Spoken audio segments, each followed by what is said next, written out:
Olá, bem-vindos a mais um vídeo. Hoje vamos fazer um vídeo voltado para a montagem de quadro elétrico. Lembrando que esse quadro elétrico é residencial. Antes de entrar nos detalhes desse painel elétrico, eu resolvi trazer essa planilha que é baseado na NBR 5410, onde, através de alguns dados que a NBR informa que nós precisamos utilizá-los para que dimensione a quantidade de pontos elétricos,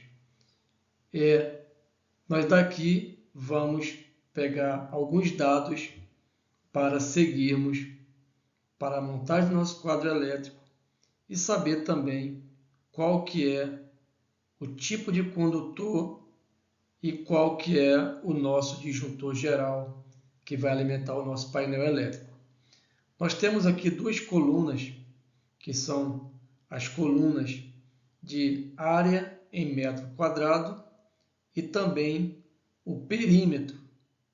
Essas duas colunas, é através delas que nós dimensionamos a quantidade de pontos que nós precisamos aqui para cada ambiente, tanto para iluminação como para tomadas, tá? Então, nós temos aqui uma coluna com o somatório total das potências e eu já utilizei aqui nesse somatório um fator de demanda, que nesse caso eu apliquei um fator de 0,65. Então, esse somatório das potências já está diferente desse somatório aqui embaixo por conta disso.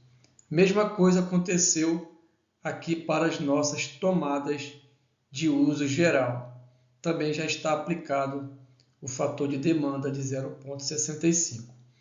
Aqui nas nossas tomadas de uso específico, a somatória das cargas de cada equipamento é exatamente igual à somatória total que eu já deixei aqui embaixo, porque nesse caso o fator de demanda é igual a 1, então não há nenhuma alteração quanto ao somatório das potências. Aqui embaixo nós temos a nossa potência total em watt, que eu já transformei para quilowatt, deu 17,2.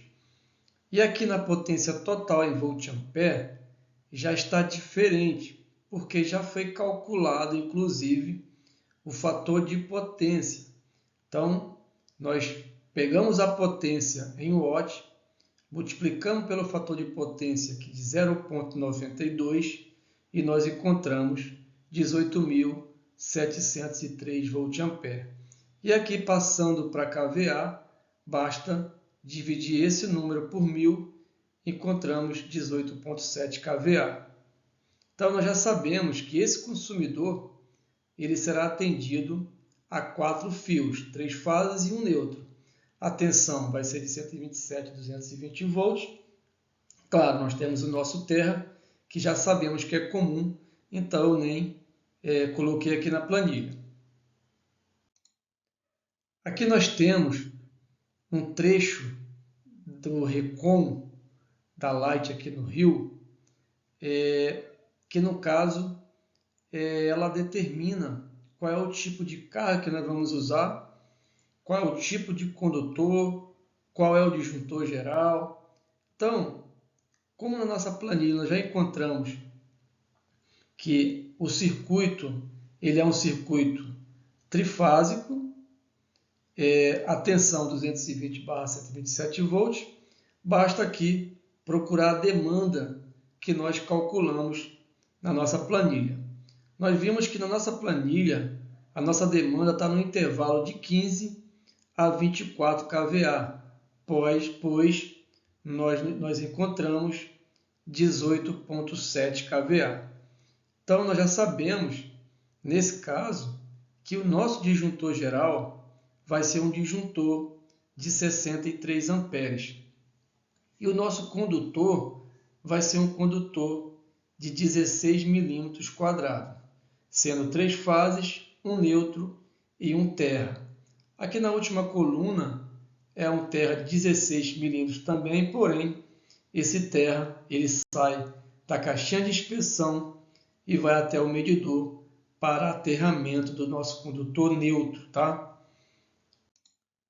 E também nós vamos consultar a nossa tabela 33 da NBR 5410, no método de referência ao nosso B1, que nesse caso nós estamos falando sobre o condutor de PVC, tá? Esse condutor de PVC ele suporta uma temperatura de até 70 graus. E aqui nós sabemos que o condutor, que o nosso circuito, na verdade, ele é um circuito trifásico. Nós já vimos na tabela anterior. Então, descendo mais um pouco aqui, nós encontramos o mesmo condutor, que é de 16 milímetros quadrados, pois esse condutor ele suporta uma corrente de até 68 amperes. Tá? Então, comparando o Recon com a tabela da Light, comparando o Recon da Light com a tabela da NBR 5410, nós percebemos que são as mesmas informações e aí nós podemos seguir com a nossa montagem do quadro elétrico.